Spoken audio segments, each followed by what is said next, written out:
তারা মা বোনদের বলে দাঁড়িপাল্লায় ভোট দিলে বেহেশতে যাওয়া যাবে। এদিকে রাজধানীর 3 স্থানে ককটেল বিস্ফোরণ, মোটরসাইকেলে আগুন। জানাবো মনোযোগ এখন নির্বাচনে। এবং সর্বশেষ জানাবো হাব ভাড়া নিয়ে শ্রমিক শিক্ষার্থী সংঘর্ষে অর্ধশতাধিক বাস ভাঙচুর, আহত 60। শুনছিলেন সংবাদ শিরোনাম, এবারে বিস্তারিত। তারা মা বোনদের বলে দাঁড়িপাল্লায় ভোট দিলে বেহেশতে যাওয়া যাবে। বিএনপি চেয়ারপারসনের উপদেষ্টা ও নোয়াখালী 2 আসনে বিএনপি দলীয় প্রার্থী জয়নুল আবদিন ফারুক বলেছেন, সেদিন আমরা ঢাকা বিশ্ববিদ্যালয়ের ছাত্ররা আব্দুর রবের নেতৃত্বে শেখ মুজিবকে যখন বলেছি বাংলাদেশের স্বাধীনতা ঘোষণা করতে, তিনি তখন বলেন আমার বিরুদ্ধে রাষ্ট্রবিরোধী মামলা হবে, আমি পাকিস্তান ভাগ করতে পারবো না। আর তখন বাংলাদেশের স্বাধীনতা ঘোষণা করেছেন আমাদের প্রিয় নেতা শহীদ রাষ্ট্রপতি জিয়াউর রহমান। ফারুক বলেন, তখন যারা বাংলাদেশের স্বাধীনতার বিরোধিতা করেছেন তারা এখন আবার নতুন করে বাংলাদেশ নিয়ে ষড়যন্ত্র করেছে। তারা মা বোনদের বলে দাঁড়িপাল্লায় ভোট দিলে বেহেশতে বা জান্নাতে যাওয়া যাবে। এটি একটি প্রতারণা, জান্নাতে নেওয়ার মালিক আল্লাহ। জামাতের উদ্দেশ্যে ফারুক বলেন, আসুন না ইসলামের ধোঁয়া বাদ দিয়ে জনপ্রিয়তা যাচাই করি, দেখা যাক কয়টি ভোট পান। তিনি জোর দিয়ে বলেন, জনগণের ভোট নিয়ে তারেক রহমান প্রধানমন্ত্রী হলে এদেশে 1 কোটি বেকার যুবকের চাকরির ব্যবস্থা করা হবে। রাজধানীর 3 স্থানে ককটেল বিস্ফোরণ, মোটরসাইকেলে আগুন। রাজধানীর মিরপুর ও হাতিরঝিলে পৃথক 3 স্থানে ককটেল বিস্ফোরণ ঘটনা ঘটেছে। এর মধ্যে হাতিরঝিলে বিস্ফোরণের সময় একটি মোটরসাইকেলে আগুন ধরে যায়। তবে এসব ঘটনা এখনও পর্যন্ত কোনো হতাহতের খবর পাওয়া যায়নি। বিকেল 5:30 থেকে সন্ধ্যা 7:30টার মধ্যে 4টি ককটেল বিস্ফোরণ ঘটে। প্রথম ঘটনাটি ঘটে মিরপুরের সড়ক পরিবহন কর্তৃপক্ষ অফিসের সামনে।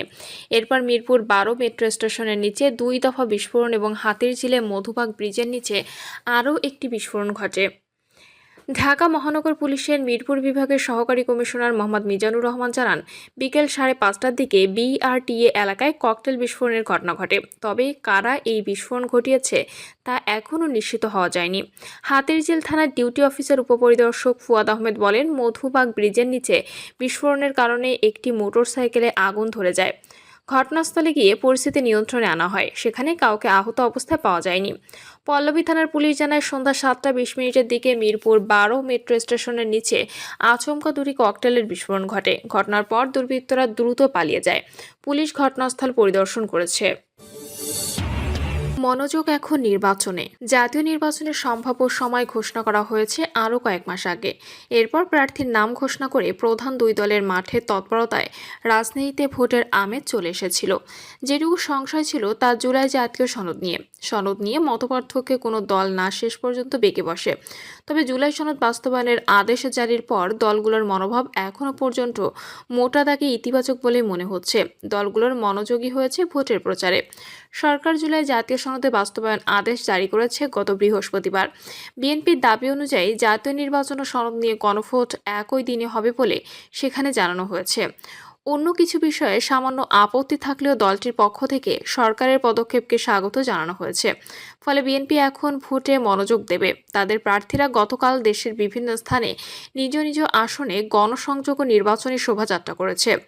জামায়াতে ইসলামী অবশ্য ভোটের আগে গণভোট চেয়েছিল, তাদের যে দাবি পূরণ হয়নি। কিন্তু দলটির অন্য বড় দাবি সংখ্যানুপাতিক প্রতিনিধিত্বের ভিত্তিতে সংসদের উচ্চকক্ষ গঠনের কথা আছে জুলাই সনদে। তাই কিছুটা আপত্তি জানালেও গতকাল ভোটের মাঠে প্রচারণায় দেখা গেছে দলটির নেতাদের। তাদের নায়েবে আমির আব্দুল্লাহ মোহাম্মদ তাহের গতকাল নির্বাচনী পথসভা করেছেন কুমিল্লার 14 গ্রামে। জারি হওয়া জুলাই সনদের বাস্তবায়ন আদেশ নিয়ে এখনও পর্যন্ত বড় কোনো আপত্তি তোলেনি অপর দল জাতীয় নাগরিক পার্টি। যদিও সাবেক স্বৈরশাসকের নিয়োজিত রাষ্ট্রপতির স্বাক্ষরে আদেশ জারি হওয়া কিছুটা মনক্ষুণ্ণ দলটি। এটুকু পাশে রেখে এনসিপিও ভোটে মনোযোগ দেবে বলেই মনে হচ্ছে। তাদের মনোযোগ ফর্ম বিতরণ করা হচ্ছে, নেতারাও ফর্ম কিনছেন নিজ নিজ আসনে। ঢাকা বিশ্ববিদ্যালয়ের শিক্ষা ও গবেষণা বিভাগের অধ্যাপক মোহাম্মদ মুজিবুর রহমান আজকের পত্রিকাকে বলেন, প্রধান উপদেষ্টার ঘোষণার পর দলগুলোর অবস্থান ইতিবাচক বলেই মনে হচ্ছে। এতে আগামী নির্বাচন নিয়ে যে আশঙ্কা বা ধোঁয়াশা ছিল পুরোপুরি না হলেও তা অনেকাংশেই কেটে গেছে। এখন প্রশ্ন হলো নির্বাচন কতটা সুন্দর হবে, কতটা ভালো হবে, কতটা গ্রহণযোগ্য হবে। জাতির উদ্দেশ্যে দেওয়া ভাষণে আগামী ফেব্রুয়ারির প্রথমার্ধে জাতীয় সংসদ নির্বাচন অনুষ্ঠানের ঘোষণা পুনর্ব্যক্ত করা এবং জাতীয় সংসদ নির্বাচনের দিন গণভোট অনুষ্ঠানের ঘোষণা দেওয়ায় বিএনপির জাতীয় স্থায়ী কমিটির সভা থেকে প্রধান উপদেষ্টা অধ্যাপক মোহাম্মদ ইউনূসকে ধন্যবাদ জানানো হয়। আর গতকাল রাজধানীতে এক সমাবেশে বিএনপির স্থায়ী কমিটির সদস্য সালাউদ্দিন আহমেদ বলেন, গণভোটের মধ্য দিয়ে আইন প্রণয়ন, সংবিধান সংশোধন হয়ে যাবে। তার জন্য অবশ্যই জাতীয় সংসদ গঠিত হতে হবে। আগামী ফেব্রুয়ারির প্রথমার্ধে জাতীয় সংসদ নির্বাচন অনুষ্ঠান হোক, সেটা আমরা চাই। আমরা ভোটাধিকার প্রয়োগ করতে চাই। পিআর পদ্ধতিতে নির্বাচন, জুলাই সনদ আদেশ জারি, নির্বাচনের আগে গণভোট সহ 5 দাবিতে 2 মাস ধরে আন্দোলনে আছে জামায়াত ইসলামী সহ 8টি সমমনা দল। তবে গতকাল সংবাদ সম্মেলনে নির্বাচনের ব্যাপারে নিজেদের অবস্থান স্পষ্ট করেছেন জামায়াতের নায়েব আমির আব্দুল্লাহ মোহাম্মদ তাহের। তিনি বলেছেন, আমরা এই মুহূর্তে স্পষ্টভাবে ঘোষণা দিতে চাই, আগামী ফেব্রুয়ারি মাসে রোজার আগে একটি জাতীয় নির্বাচন অনুষ্ঠিত হোক। এ ব্যাপারে আমরা দৃঢ় প্রতিজ্ঞাবদ্ধ। সেজন্যই আমাদের সব প্রস্তুতি সম্পন্ন করার জন্য মাঠে কাজ করছি। হাব ভাড়া নিয়ে শ্রমিক শিক্ষার্থী সংঘর্ষে অর্ধশতাধিক বাস ভাঙচুর, আহত 60। বরিশালে হাব ভাড়া না নেওয়াকে কেন্দ্র করে বাস শ্রমিকদের সঙ্গে সংঘর্ষে শিক্ষার্থীদের সংঘর্ষের ঘটনা ঘটেছে। এ সময় অর্ধশতাধিক বাস ভাঙচুর করা হয়েছে বলে দাবি করেছে শ্রমিকরা। সংঘর্ষ চলাকালে দুপক্ষের অন্তত 60 জন আহতের খবর পাওয়া গেছে। রাত 7টার দিকে বরিশাল কেন্দ্রীয় নথুল্লাবাদ বাস টার্মিনালে দফায় দফায় এ সংঘর্ষের ঘটনা ঘটে। প্রায় 2 ঘন্টা ধরে চলে দুই পক্ষের ধাওয়া পাল্টা ধাওয়া। ভাঙচুর সড়কে অগ্নিসংযোগের পর রাত 9টার দিকে পরিস্থিতি নিয়ন্ত্রণে নেয় আইন শৃঙ্খলা বাহিনী। স্থানীয় প্রত্যক্ষদর্শী সূত্রে জানা গেছে, মুলাদি থেকে বরিশাল নগরীতে আসার পথে এক শিক্ষার্থীকে হাব ভাড়া দিতে চাইলে তাকে শারীরিকভাবে লাঞ্ছিত করার অভিযোগ তুলে নথুল্লাবাদ স্ট্যান্ডে জড়ো হন শিক্ষার্থীরা। এ সময় শ্রমিকদের সঙ্গে তাদের সংঘর্ষের সূত্রপাত হয়। সংঘর্ষের এক পর্যায়ে বাস ভাঙচুর, সড়কে অগ্নিসংযোগের ঘটনা ঘটে। প্রায় 2 ঘন্টা পর আইন শৃঙ্খলা বাহিনীর বিপুল সংখ্যক সদস্য উপস্থিত হয়ে পরিস্থিতি নিয়ন্ত্রণ করে। ঘটনাস্থলে থাকা বিএম কলেজের একাধিক শিক্ষার্থী বলেন, হাব ভাড়া আমাদের অধিকার।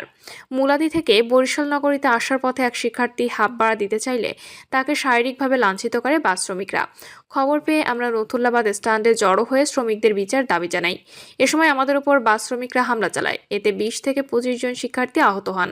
তবে শ্রমিকদের পক্ষ থেকে কোনো রকম হামলার অভিযোগ অস্বীকার করা হয়েছে। পরিবহন শ্রমিক নেতা আরজু মৃধা বলেন, কলেজ বন্ধের দিনও হাব ভাড়া দেওয়া নিয়ে বরিশাল মুলাদি রুটের এক শিক্ষার্থীর সঙ্গে বাস শ্রমিকের বিরোধ হয়। এরপর সন্ধ্যায় বিএম কলেজের কয়েকশো শিক্ষার্থী এসে নথুল্লাবাদ স্ট্যান্ডে দাঁড়িয়ে থাকা অর্ধশতাধিক বাস ভাঙচুর করে। সেখানে থাকা 15 থেকে 20 জন শ্রমিককে মারধর করে গুরুতর আহত করে তারা। বরিশাল এয়ারপোর্ট থানার ওসি মামুনুল ইসলাম বলেন, শ্রমিক ও শিক্ষার্থীদের মধ্যে দফায় দফায় সংঘর্ষ হয়েছে। পরে আইন শৃঙ্খলা বাহিনীর চেষ্টায় পরিস্থিতি নিয়ন্ত্রণে আসে। বিস্তারিত পরে জানানো সম্ভব হবে।